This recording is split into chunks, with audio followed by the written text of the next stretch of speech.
Buongiorno belli amici, welcome to Calabria Dreaming. If you're not familiar with my channel or you don't know who I am, my name is Lily and I make videos about what life is really like here in beautiful Bella Calabria. Today's video is all about how living in Calabria, Italy has changed me in the last 7 years. There are definitely some noticeable changes, some good and some bad, that I swore I would never change into. And here I am 7 years later, and I totally did change. So I want to talk about them and share with you my personal experience of what it's like to now kind of be Calabrian. Before we get started, please go ahead and hit the like and subscribe button, and please leave a comment in the comments below. It really helps my channel grow, and I'm trying to get to 10,000 subscribers, which I'm only about 3,000 away. And I can't even believe I'm saying that number. Just having started this channel from nothing and seeing it grow, it's my joy and pleasure. So please go ahead and support me so that my channel gets out to more and more people. All right, guys, so I have lived in Italy off and on for a sum of 7 years. So I initially moved to Florence. I was only there for about 6 months, and then the rest of the time I am down here in Calabria. Now, I did go back for 2 years to LA, and then I came back, but altogether I have been here for almost 7 years. And so I wanted to share with you guys some of the biggest changes that I've seen in myself that definitely comes from being here in Italy. First thing is that I want to talk about is, okay, this is a good one. So when I first moved to Calabria, I was your typical LA girl. Like, I'm talking yoga pants and freaking flip-flops, hair up in a messy bun, like little to no makeup. I was the quintessential yogi vegan from LA, all right? And so when I came here, I was always very like looking down on people that dressed really well. I just thought, like, we're just going to the grocery store. Like, why put in all that effort? Cut to now, 7 years later, I am definitely an Italian woman.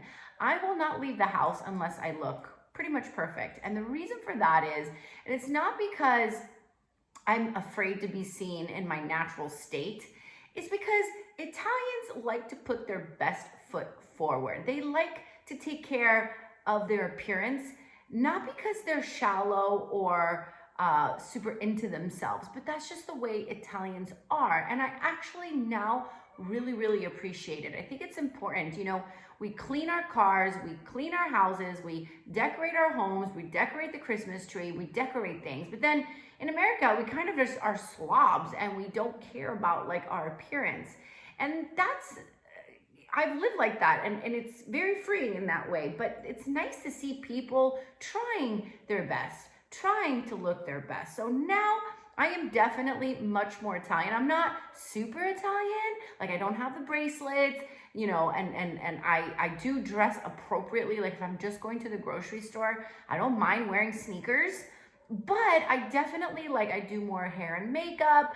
I think about my outfits. You will never catch me in flip-flops anymore unless I'm going to the beach. Like, I can't even believe I'm saying that, but that's the truth. I definitely dress more feminine. Like, I feel like the women here in Italy dress very sexy, and I try to dress that way as well. Not that I didn't in LA, but those were only the nights that I was going out and I wanted to be seen. Whereas now I dress my best pretty much every single day. Unless I'm going to the gym, I look the best that I can. And I really appreciate that. I like that change in myself. It only takes a few more minutes every single day to throw on a little lipstick, you know, brush your hair, and put together a nice outfit. And so in that way, I have definitely changed. I am not the same person anymore. I used to be, yeah, your typical LA, you know, slobby yoga teacher. I am no longer that anymore. I am definitely Liliana, and I try my very best to look my very best. The next thing I want to talk about, so when I lived in LA, obviously you drive a lot in LA. I was a very nice driver. And first of all, you get beaten down by the traffic there, so you're just like so numb to the traffic that I was a nice driver. I used to let people go. I used to let people cross. I used to take it easy, like no stress, no pressure. Here, I don't know what happened, but I'm a freaking railroader here. Like, there's a lot of this going on in my car, and there's a lot of passing people and just super impatient, and you don't care about people crossing the street. Obviously, if it's children or pregnant women, obviously, but like my driving, I have to say, I've become way more aggressive. If that's even possible than when I was in LA. But it's true, I'm much more aggressive. I'm a speed demon. I want to go fast. I don't want to take forever to get there. Like, I'm in a hurry here. There is no traffic like there is in LA. Like, LA is the absolute worst. And I remember like literally meditating in my car in LA because otherwise I was gonna lose my mind to go crazy. Here, I feel like there's also no rules to driving here. Like, you can drive on the other side of the street. You can park your car on the other side of the street. You don't have to stop at stop signs. Who cares about stop signs? Nobody cares about stop signs. Like, nobody cares about the rules here. So it's kind of like the Wild West. And like, yes, my driving has definitely gotten worse. I don't know if I could go back to the United States and follow the rules like I once used to. Like in LA, you stop at a stop sign every single time, even if there's no cop around. You just are trained to do that because it's a $200 ticket. Now, are you kidding me? If I see a stop sign, if there's no other cars, I'm going straight through it. Like, I'm just like the worst driver. I laugh at myself all the time. So yes, my driving has gotten very Italian. Let's just say that. The next thing is living in Italy, especially Calabria, you have to have a ton of patience. The reason for that is people are always fucking late. So people here will show up hours late. People say they're coming in 10 minutes. It really means an hour. In the beginning, this was very, very difficult for me. I used to break up with people. I would not sign a deal. I wouldn't take an apartment if the real estate agent was late. I took it as a bad sign. For me, I had no patience for that whatsoever. Now I'm like a Buddha. Somebody says they're coming over in 10 minutes. I know that that's an hour and I don't take it personally. And I go play my piano or the drums and I do something and I entertain myself until they actually show up. I have the patience of a literal Buddha right now. In America, I would have never put up with the lateness that I do now. So it's absolutely incredible that I do. So yes, my patience level is like the highest as it can be. If you're gonna live in Calabria, trust me when I tell you, you have to be patient. You have to know how to wait and you cannot take it personal. And I have mastered that skill. People say they're coming, fine, come whenever you want. In the United States, in LA, when people would be more than 2 minutes late, I would leave. It's done. So my patience is way, way, way better. So thank you Italy for that. Thank you, Italia. The next thing is also a very good thing. So there are some good traits that I picked up and some bad ones, and I'm going to get into the bad ones at the end. But another really wonderful thing that has changed in me is I cook a lot. So in LA, I don't remember once going home and eating lunch at home. It's always eating out. You're always meeting your friends, even at Subway. It doesn't have to be like a sit-down lunch, but you always eat out for lunch. It never happens in America or in LA that I would have gone home and made myself a lunch and eaten it and then gone back to work. Like, it does not happen. So I cook way more here. In fact, I probably go out for lunch maybe once a week and dinner once a week, sometimes on the weekends.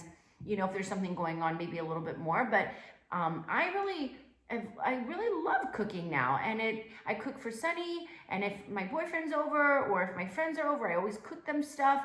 I really enjoy putting my love into the food, and I cook way more and I care way more about the food that I put into my body.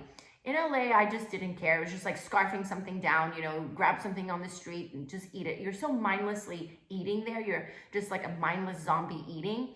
Whereas now, like, I think about what I eat. I plan it ahead. I meal prep almost a little bit.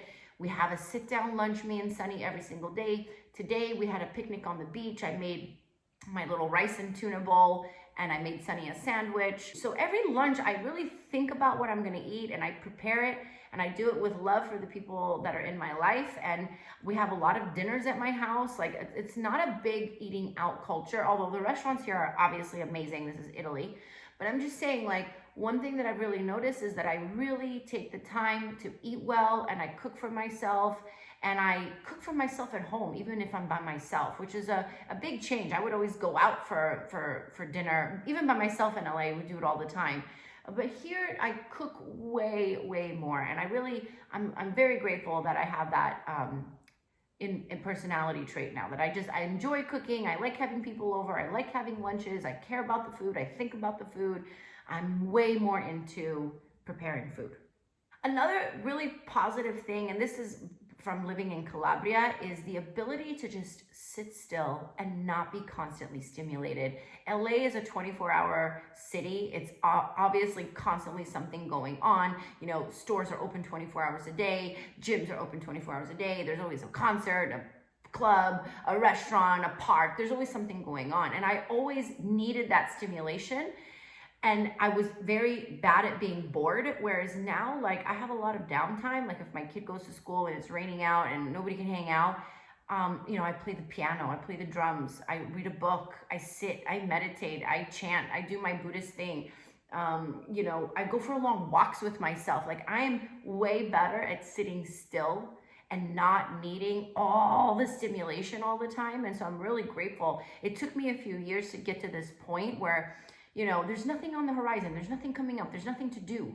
And I can deal with that. I used to like have panic attacks if there was like nothing coming my way. If I didn't have anything planned, what are we doing this weekend? You know, like I'm much calmer now. Like, you know, whatever. If nobody comes over, if I have nothing to do for an entire day, that's actually enjoyable to me. It never used to be enjoyable for me in LA. I used to need something all the time. And now I'm able to calmly spend time with myself, and it's really nice.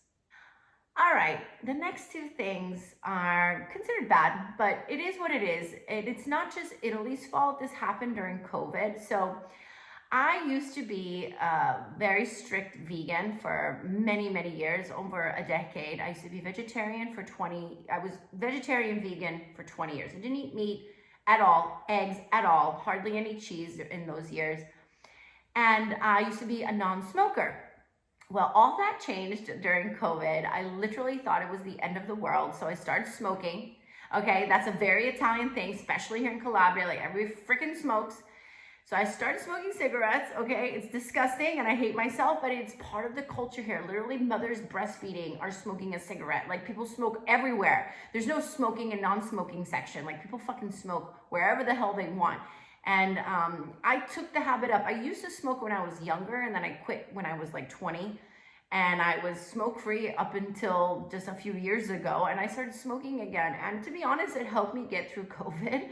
I was really stressed. You know, we were on major lockdown here. So smoking and drinking a lot of wine got me through COVID. I didn't start drinking wine when I came to Italy. That is an old habit. I've been doing that for years, but the smoking thing is new, and it definitely is because I live in a culture where smoking is part of every single day. And nonnas and nonnos and everybody smokes. Even young kids here smoke, like 14-year-olds, and they can go buy cigarettes. Like it's crazy. So I do smoke. I did start smoking. I am smoking that shitty electronic thing now because I'm trying to quit. I'm going to quit. But I did start smoking cigarettes, and it's a disgusting habit. And I wish I never had done it, but I have to say it did help me get through some hard times. And then the last thing that has really changed me is I am no longer vegan. I was vegan for a long time, and it's not just because I went through COVID and I literally thought it was the end of the world. So I was like, give me the salami. I had a couple of breaks in my vegan brainwashing that happened before Italy, but it was Calabrian meats that really changed my mind, because the way that they treat the animals here, the way that they process the food here is way different than in the United States. I probably never would have broken my veganism if I had lived in the United States, but I felt comfortable enough to try during COVID because there was a hard time getting food. It was, you know, grocery stores were closed all the time.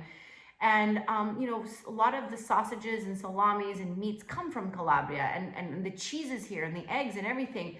You know, our eggs that I get literally come from like my neighbor's house, and I see what they eat, and they're very happy chickens. The cheeses that we eat here, which are like mind-blowingly delicious, come from the sheep or the cows that I see every single day. I mean, literally, I know the farmer of these sheep and how happy they are, and they live a long time, and the children are with them. And so my little vegan heart was able to kind of let go of it a little bit and try some of the meat. And I have to say, I feel much better now eating all kinds of foods instead of restricting my diet to just like bananas and walnuts. So I've let go of that neuroses that I used to suffer with.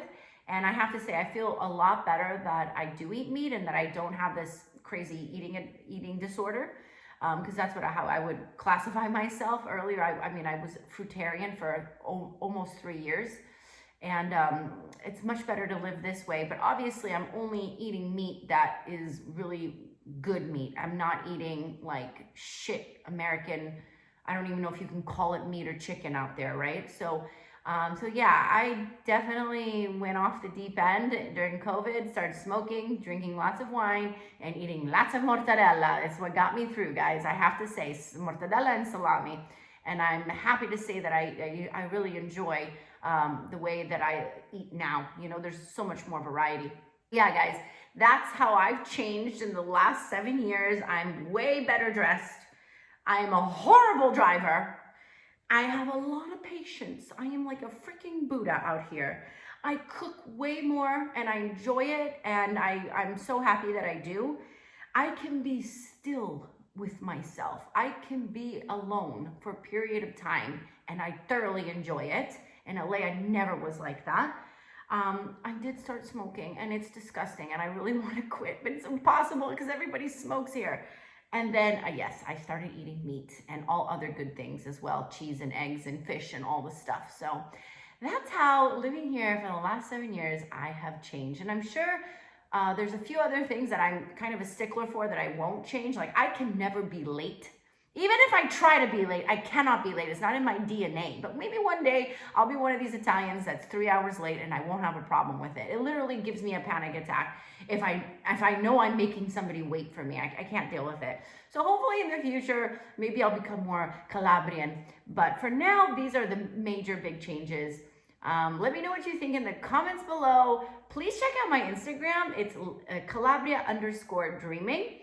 And then if you guys are looking for houses or for rent or for sale, check out my website, calabriadreaming.com. If you want to contact me, if you want to talk to me for a consultation call, check me out on my email, calabriadreaming@gmail.com. Thank you guys so much for watching.